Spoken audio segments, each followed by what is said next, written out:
in different dimensions. And then service also, you can see it from also different dimensions. Service can be followership, service can be repairing, service can be maintenance. Well, let me read out some of the definitions I have here. I'm going to begin with healing. If you don't want to write, you can pay attention so that you understand when we say healing, it's not just health-wise, it's not just your body. Healing is the process of making sound or becoming sound or healthy again. That's the most interesting part of the definition. Becoming sound or healthy again. It means there was a time you were healthy, there was a time you were sound, until all these issues that was facing you started coming. So now when you are talking of healing, you are trusting God to restore you back to that place. Is somebody understanding? Is somebody following? There was a time you didn't have BP. Isn't it? Is that not so? There was a time you didn't have knee pain. You were enjoying your life. There was a time you could sleep at any time. But some people are even struggling to sleep. Some people need medication to even sleep. So when you're saying heal, say, Lord, I want you to restore to me what the enemy. So when they say again, it means something or someone have tampered with what you used to have. Hallelujah.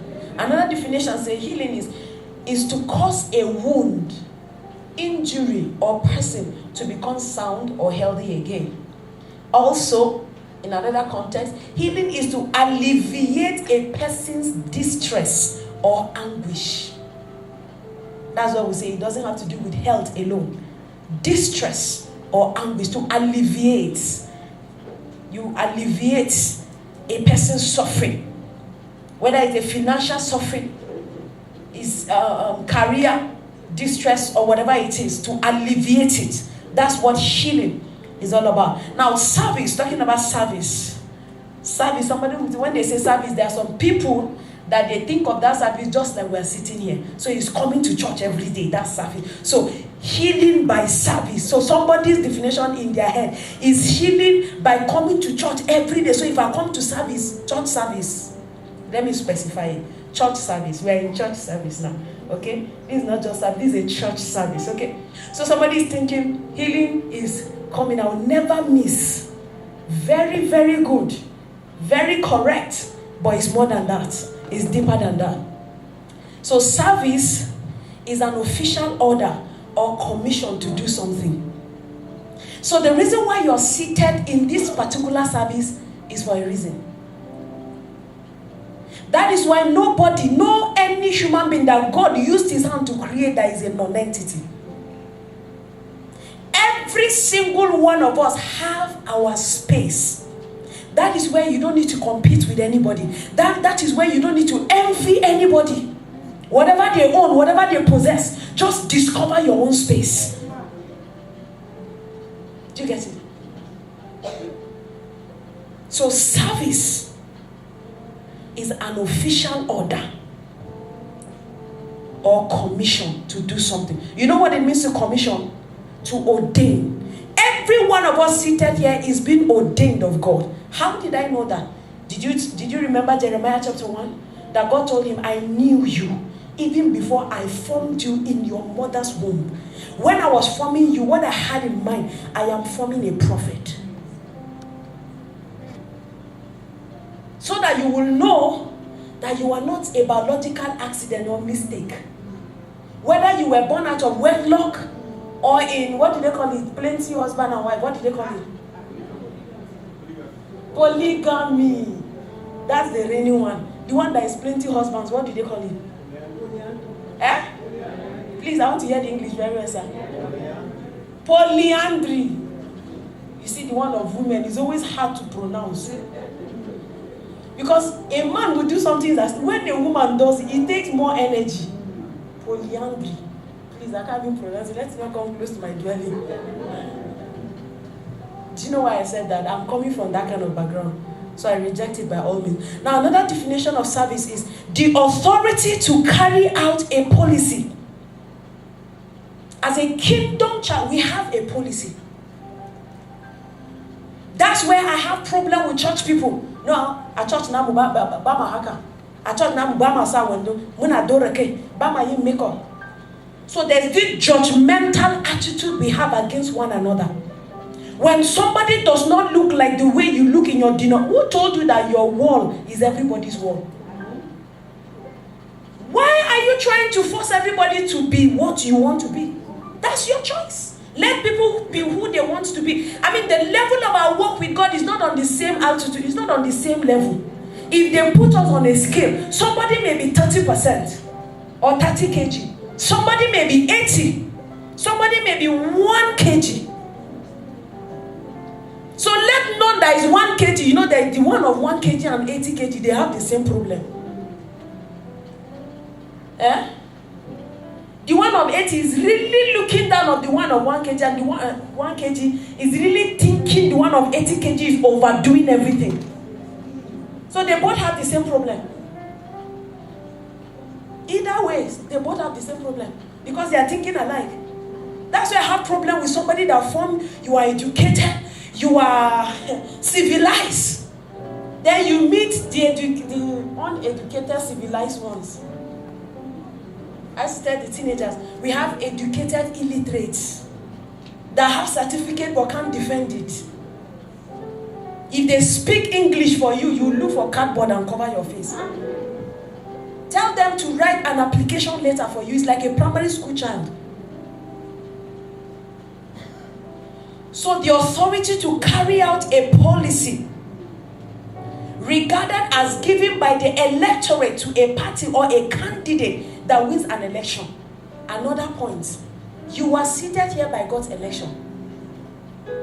Because if it is left for your father's house, you will lose that election. You are not qualified to be in the house of God.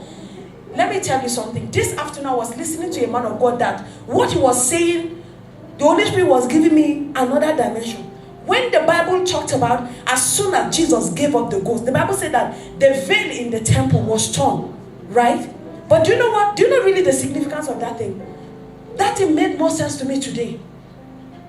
In those days, it's only the priest, the chosen one, the ordained, commissioned one, that has the right to have a personal walk with God. Others depended on whatever he has to dish out to them. Nobody had access. You're not following me? Nobody can wake up in any congregation and say, sir, I had a vision. Vision is not accessible for anybody except the commissioned one. I had a revelation. I had a leading. There wasn't any leading available or accessible for anybody at all. Even though they were keeping the tradition, they were always in the temple. But it was only one person that had the right, which is the priest. But that's not the case today. Today, you can be sleeping and the Holy Spirit will be speaking to you. You don't need to go to Bible school. And you see, it has become so cheap. In those days, it was a very serious, expensive mystery. But in our generation, it's happening cheaply, right? That is why we don't value it. That's why we break ranking. Anybody that just see a revelation and can prophesy is now a prophet. The office of a prophet is beyond prophecy. Prophetic mantle is responsibility. Did you see what God did with Isaiah? Or is it not Ezekiel? God will show him the state of the nation. He will serve the punishment on behalf of the nation. That is prophetic calling.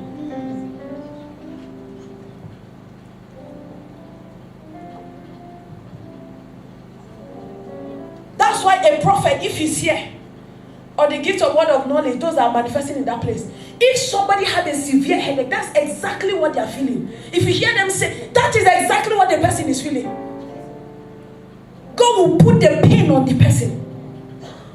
Look at what God did with Hosea. I can't imagine a man that had that kind of patience and that kind of love. That kind of love. A woman you bash, you still go back to gutter. Until she went back to zero level, that she didn't even have any value at all. That he didn't even have any right again to defend her. He also had to pay another price to claim right over her. That's what God is doing for each and every one of us every day. We will rise up today, tomorrow you will fall to the lowest level. God will start all over again. How can you see results in your Christian life? Because as you are living that way, age is going. Time is moving. It won't wait for you. It's a pilgrimage.